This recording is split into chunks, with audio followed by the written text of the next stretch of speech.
money.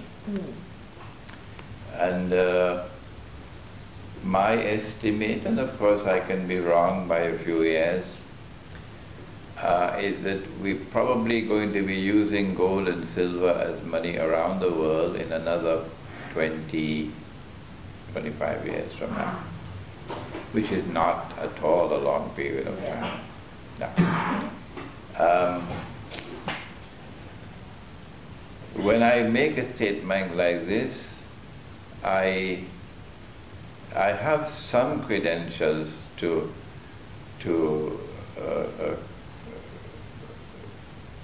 ask for some respect for my opinion, because for the last 15 years I have been publicly speaking and writing, anticipating that the US dollar will collapse. That it will not only collapse, it must collapse. 15 years now. No other monetary economist has done that. And I came to that conclusion based on my study, not so much of monetary economics, which I have studied at 2 universities, but more because of my study of eschatology, or the branch of knowledge which studies the end of history. We are now living at that moment in time when the US dollar, it is widely recognized, is on its way out. How could I, 15 years ago, anticipate what is now taking place and accurately anticipate this? I not only anticipated that the US dollar will collapse, but more than that, I anticipated that when it collapsed, that it would bring down the entire world of paper currencies, and that would make way for the introduction of a world of, a monetary system of electronic or digital money. In fact, I was wrong, because the world of digital and electronic money is already here. It now commands most of financial transactions in the world, and paper is only used for microtransactions. So I was wrong with that, but not by far. If I am correct that the world is going to return to gold and silver coins as money in the not too distant future, then it is not far-fetched for me to argue that what's wrong with our seeking to do it now. That's from the economic and monetary perspective. From the moral perspective, money should have integrity. Money should have integrity. Our problem today is that those who study economics and study monetary economics take morality out of the classroom. There is no relationship between morality and economics. That's nonsense. That's nonsense, yeah. So we insist that money should have integrity. What's wrong with that? Yeah. What is wrong with that? What do we mean by integrity? Meaning, money has several functions, one of which is to be a medium of exchange for buying and selling. But the other function is to be a store of value. That if I work for the month and I'm paid my salary, the value of my salary should not be arbitrarily changed and diminished, and I be robbed of the fruit of my labor. The money that we're now using in some parts of the world loses value every year.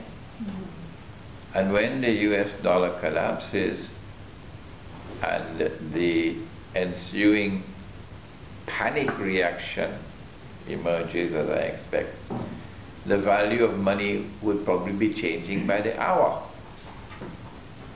Runaway inflation it's called. But they only recognize inflation as rising prices. I recognize inflation as the falling or plummeting value of money. Money which is falling constantly in value is money which has failed to function as a store of value. That paper currency around the world has already failed. If I had 20 US dollars 80, 90 years ago, with that 20 US dollars, I could go to any bank and I can exchange it for 1 ounce of gold. All right? Today, that 20 US dollars probably cannot buy even 1 gram of gold. From 20, it went to 35. So it lost its value by almost 100%. It is 1944. And then by 1973, it went down to $160 for 1 ounce of gold. It lost its value by another 400%. This is the US dollar, not the Pakistani rupee. And today it's trading at about $1,700 for 1 ounce of gold. Clearly, this money has failed to store its value. It has no integrity. But the gold coin and the silver coin, all through human history, has successfully functioned as money, storing value. And so everybody knows that when there is runaway inflation in any country, the foolproof method of curing that disease is to introduce gold coins in the market. Argentina had runaway inflation, I think about 15 years ago perhaps.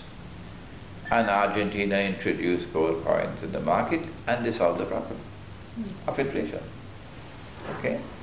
So from the moral perspective, I think we have a very strong case of turning away from money which has failed to store value, which therefore has no integrity, to turn towards money which has, for all through human history, successfully stored value, and therefore which has integrity. And finally, from a religious perspective, for those who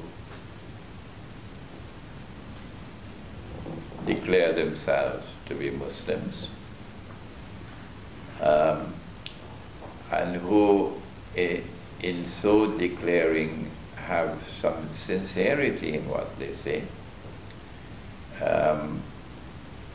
for them there is an obligation, because money in the Quran is there. It's dinar. Dinar is a gold coin. I think the word dinar predates the Quran, some thousands of years before. And the word dinar is linked to the Roman coin, which was called, I can make a mistake now, I think it's denarius or something like that. But you can check it out on the internet. So maybe this name came from that name, but it's the name which was used in Arabia, dinar. And the word dirham, this is the dirham that we have here, the silver coin. It is in the Quran. Prophet Muhammad, Allah's blessing be upon him, used dinar and dirham, and all the prophets of God used dinar and dirham, everybody, all through history.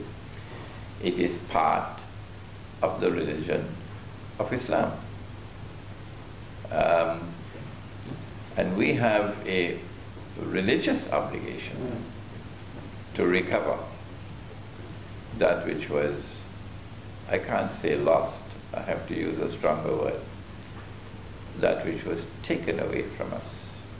We have a religious obligation to restore the dinar and dirham, and we have to do it quickly, because if we don't, then the world will return to gold and silver before we do, and that would be disgraceful for us. Does the timing of when the dirham and the dinar, would it be relevant? I mean, if the world returns to it before the Muslim world does, how would that be?